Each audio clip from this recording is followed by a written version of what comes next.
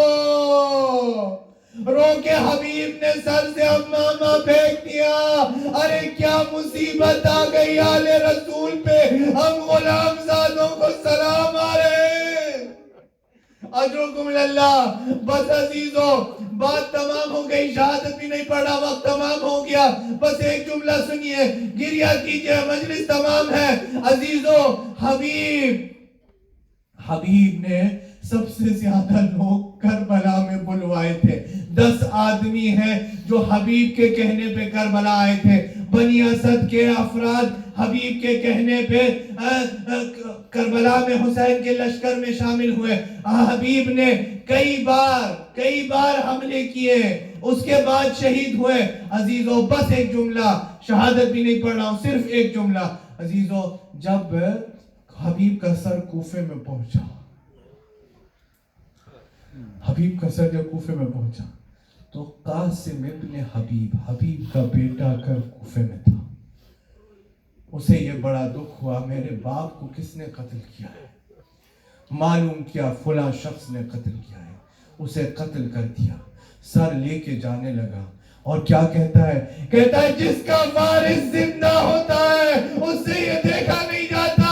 ارے میرے امام نے یہ جملہ کیسے سنا ہوگا؟ ماتم حسین،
طلب جا